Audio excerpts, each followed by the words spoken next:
प्रधानमंत्री नरेंद्र मोदी आज तूफान प्रभावित पश्चिम बंगाल और उड़ीसा का दौरा करेंगे। सबसे पहले वे उड़ीसा की राजधानी भुवनेश्वर पहुंचकर रिव्यू मीटिंग करेंगे।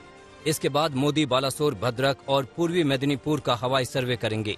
इन जिलों में ही तूफान ने सबसे ज्यादा तबाही मचाई है। इसके बाद वे बंगाल में भी रिव्यू मीटिंग करेंगे। बंगाल और उड़ीसा में तूफान की वजह से 20 लाख से ज्यादा लोग प्रभावित हुए हैं। सरकार और ट्विटर अब आमने सामने आ गए हैं।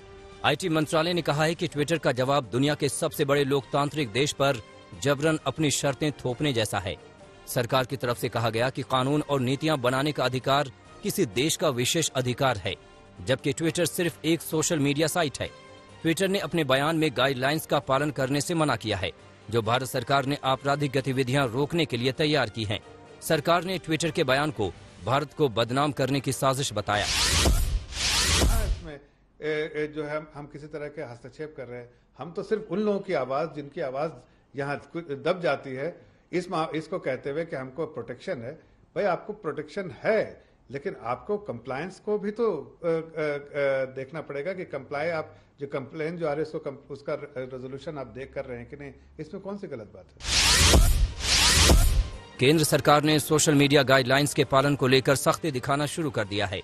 सूचना एवं प्रसारण विभाग ने डिजिटल मीडिया समेत OTT प्लेटफॉर्म्स को 15 दिन की डेडलाइन दे दी है। इसके तहत ऐसी कंपनियों को ये बताना होगा कि उन्होंने नई गाइडलाइंस को लेकर क्या किया है।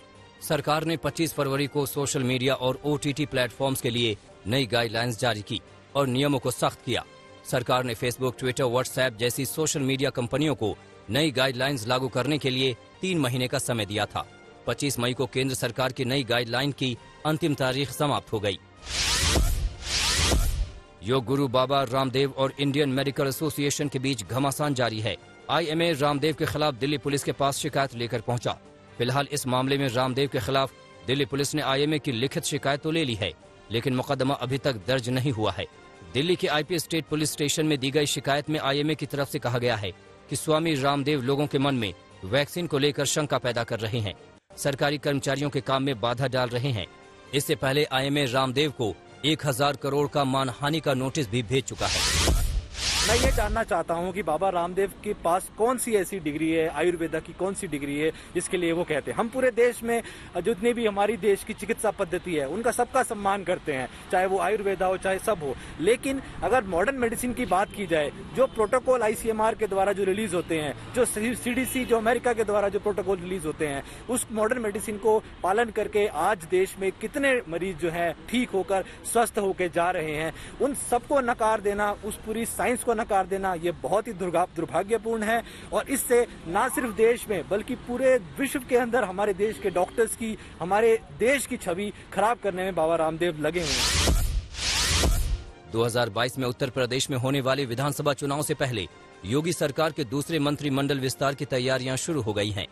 मुख्यमंत्री योगी आदित्यनाथ ने कल राज्यपाल आनंदीबेन से मुलाकात की। वहीं राजभवन में शपथ समारोह की तैयारियां हो रही हैं।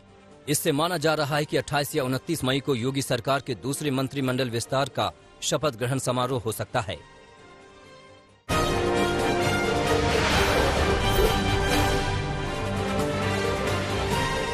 दिल्ली में कोरोना संकट के बीच ब्लैक फंगस बीमारी ने मुश्किलें बढ़ा दी हैं। ब्लैक फंगस के खतरे को देखते हुए इस बीमारी को महामारी घोषित कर दिया गया है। दिल्ली सरकार ने इस बाबत औपचारिक नोटिफिकेशन जारी कर दिया है। दिल्ली में 600 से ज्यादा ब्लैक फंगस के केस आ चुके हैं। ब्लैक फंगस के बीच अब व्हाइट फंगस के मामले ने चिंता बढ़ा दी है। राजधानी दिल्ली में व्हाइट फंगस का एक मामला सामने आया है, जिसमें फंगस के कारण महिला की आंतों में छेद हो गए। व्हाइट फंगस से शरीर को पहुंचे इस तरह के नुकसान का ये दुनिया में पहला केस बताया जा रहा है।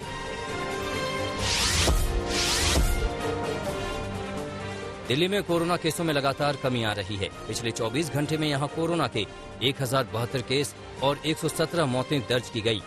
30 मार्च के बाद एक दिन में ये सबसे कम केस है। 30 मार्च को 992 केस सामने आए थे। दिल्ली में संक्रमण दर घटकर 1.53% हो गई है। 24 मार्च के बाद संक्रमण दर सबसे कम है। 24 मार्च को दर 1.52% थी। 24 घंटे में दिल्ली में 3725 मरीज डिस्चार्ज भी हुए। कोरोना से मौत का कुल आंकड़ा 23,812 हो गया है।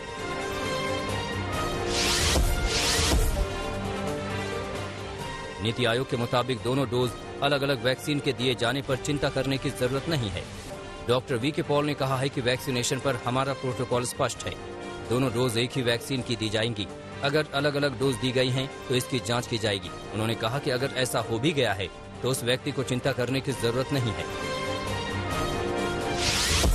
प्रोटोकॉल के हिसाब से हमें सजग रहना है कि ऐसे नहीं हो, because that is how it should be कि पहले जो टीका लगे उसी वैक्सीन का दूसरा टीका। लेकिन फिर भी अगर ऐसे हो भी गया है, सर्टेन कर लीजिए, उस व्यक्ति को बेसिकली नॉट टू वरी। इस चीज को इनफैक्ट एक्टिवली ट्रायल के तौर पे देखा जा रहा है कि क्या ऐसे मिक्स मैच करें तो कोई इसमें फायदा है, ऐसा सोचा जा रहा है और संभव भी है। तो उस कॉन्टेक्स्ट में अगर लें तो उन व्यक्ति विशेष को वरी करने की मेरे से आपसे जरूरत है। स्वास्थ्य मंत्रालय ने कोरोना पर राहत पहुंचाने वाले आंकड़े दिए हैं। स्वास्थ्य मंत्रालय के मुताबिक 20 दिन से देश में कोरोना केसों में गिरावट देखी जा रही है। 24 राज्यों में बीते एक हफ्ते में केस लगातार घटे हैं। इसके अलावा 1 मई को जो रिकवरी रेट 81% के पास था, वो अब बढ़कर 90% हो गया है। देश में कोरोना के जितने केस रोजाना सामने आ रहे हैं, उससे ज्यादा ठीक हो रहे हैं। 10 दिन से रोजाना 3 लाख से कम केस आ रहे हैं।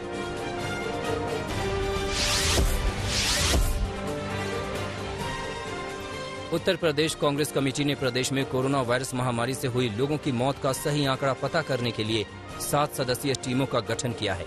इस टीम में कांग्रेस के पूर्व केंद्रीय मंत्री Salman Khurshid, Ramon Magsaysay award विजेता संदीप पांडे, पूर्व सांसद पीएल पुनिया समेत कई अन्य नेता शामिल हैं।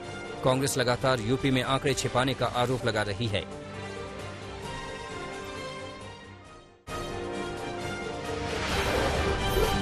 ओलंपिक पदक विजेता सुशील कुमार की मुश्किलें कम होती नहीं दिखाई दे रही। अब उनका और उनके दोस्तों का पहलवान को लाठियों से पीटते वक्त का वीडियो सामने आया है। वीडियो में सुशील दोस्तों के साथ मारपीट करते नजर आ रहे हैं। सुशील के हाथ में हॉकी नजर आ रही है। ये तस्वीर उसी वीडियो क्लिप से ली गई है जो खुद सुशील कुमार के साथी ने घटना के वक्त मोबाइल से रिकॉर्ड की थी। गोरखपुर में शादी में तमंचे पर डिस्को करते हुए एक बदमाश का वीडियो तेजी से वायरल हो रहा है। वीडियो वायरल होते ही गोरखपुर पुलिस के आला अधिकारियों के होश उड़ गए। तमंचे पर डिस्को करते हुए बदमाश की पहचान पुलिस ने कर ली है। वीडियो 26 मई का बताया जा रहा है। यूपी के शाहजहांपुर में शख्स की पिटाई का वीडियो सोशल मीडिया पर खूब वायरल हो रहा है। वीडियो में 4 लोग लाठी डंडों से एक व्यक्ति को इतना पीट रहे हैं कि वो बेहोश हो जाता है। फिलहाल पुलिस ने वायरल वीडियो के आधार पर आरोपियों के खिलाफ मुकदमा दर्ज कर लिया है। रांची की कांची नदी पर बना हाराडीह बूढ़ाडीह पुल बारिश में धंस गया। ये पुल तमाड़, बुंडू और सोना हाथू को जोड़ता था।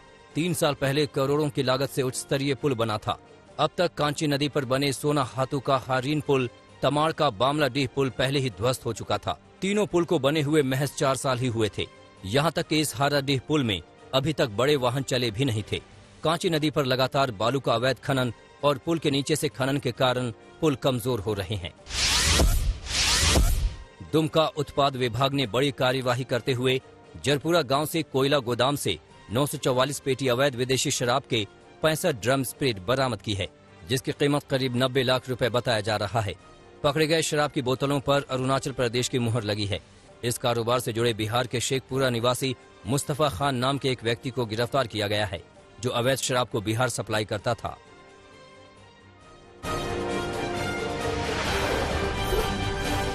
अमेरिकी राष्ट्रपति जो बाइडेन ने खुफिया एजेंसियों को कोरोना वायरस का जन्म स्थान तलाशने के लिए दोगुने प्रयास करने को कहा है।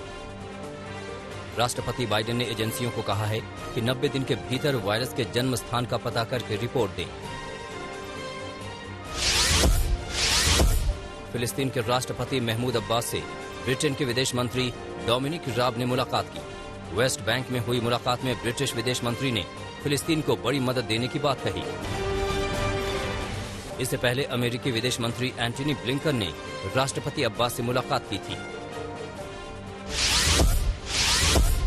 मध्य पूर्व देशों के दौरे पर पहुंचे ब्रिटेन के विदेश मंत्री डोमिनिक राब ने इजरायली प्रधानमंत्री बेंजामिन नेतन्याहू से भी मुलाकात की। दोनों नेताओं के बीच ये मुलाकात हमास और इजरायल के बीच 11 दिन तक चले खूनी संघर्ष के कुछ दिन बाद हुई। 16 साल के एक फिलिस्तीनी युवक को गोली मारने के आरोप में इजरायली पुलिस ने अपने एक अधिकारी को निलंबित कर दिया है।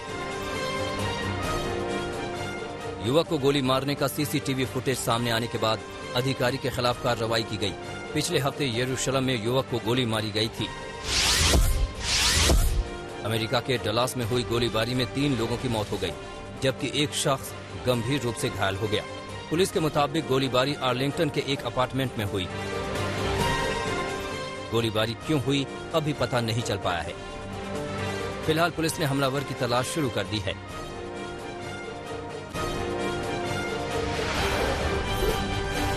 खाड़ी देश ओमान में लड़खड़ाती अर्थव्यवस्था और बड़े पैमाने पर छंटनी के खिलाफ हिंसा भड़क उठी।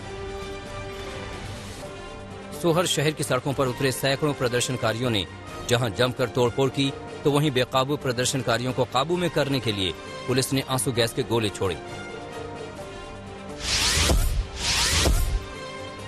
पेरू में एक जादूगर समूह ने देश में हो रहे राष्ट्रपति चुनाव को लेकर भविष्यवाणी की है। राजधानी लीमा में जादू टोना के जरिए जादूगर समूह ने दावा किया कि पेड्रो कैस्टिलो राष्ट्रपति चुनाव जीतने जा रहे हैं। पेरू के इस जादूगर समूह ने अमेरिकी चुनाव में जो बाइडेन के जीतने की भी भविष्यवाणी की थी। अमेरिकी अंतरिक्ष कंपनी स्पेस एक्स ने फ्लोरिडा से सफलतापूर्वक सैटेलाइट लॉन्च किया।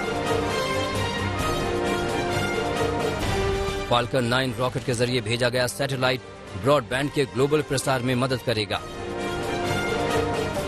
अमेरिकी मीडिया के मुताबिक अंतरिक्ष में स्पेस एक्स की ये 118वीं उड़ान है।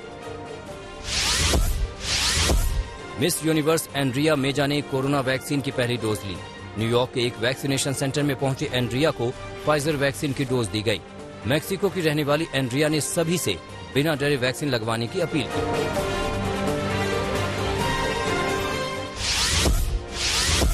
न्यूयॉर्क में मशहूर पेंटर विंसेंट वान गॉग की पेंटिंग की प्रदर्शनी लगाई गई है।